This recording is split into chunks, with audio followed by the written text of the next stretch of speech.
Welcome to Jane Agency PH. Ang topic natin for today's video ay Tala TV shutdown.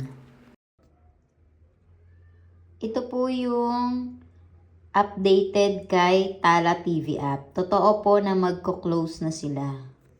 Ito po yung notice niya, hanggang December 25 na lang daw po ang live streaming ni Tala TV. Ayan. Tapos, after daw nyan, ika-calculate na daw nila yung mga sahod. Ayan. Isi-settle daw nila yung naiwang mga salary. Tapos, mag-antay na lang daw ng further announcement ni Tala app. Pero sa ngayon, nag-withdraw po kasi tayo kay Tala TV. Punta po tayo sa app niya kung ano po ang itsura niya ngayon. Ito na po ngayon ang itsura ni Tala TV. Ayan. Ganon din. Ito yung kanina. Ayan. Wala na pong mga nagla-live. Pinull out na po ni Tala TV ang lahat ng kanyang mga host. Ito po yung account natin sa Tala TV. Meron po tayong winidraw dito. Ilang araw ko na rin po itong hinihintay eh.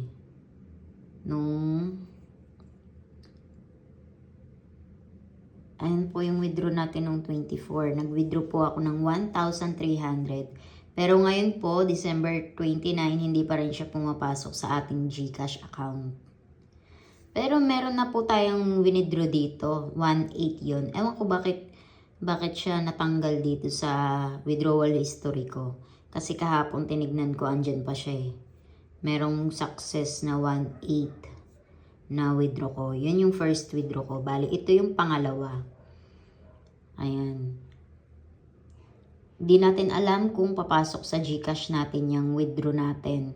Kasi karamihan po sa mga apps na hinahawakan namin, tapos kapag nagsasara po, yung mga bandang pa-end na, talagang hindi na po namin inaasahan yung sahod kasi hindi na po pumapasok yun. Kasi nagko-close na sila, hindi na nila naaasikaso yun. Pero sa ngayon po, titignan natin kung papasok tong 1,300 na winidraw natin kay Tala TV noong December 24. Gagawa po ako ng bagong vlog para dyan kapag pumasok po siya, at meron po tayong bagong apps na ipapalit kay Tala TV. Ito po yung Win-Win app. Maganda rin po ito. May mga basic salary din po ito. Ito yung nirecommend sa akin ng admin sa Tala TV. Hindi ko lang sure kung sister company nila itong Win-Win. Pero itry po natin. Kasi maganda yung features niya. Meron siyang mga newbie task.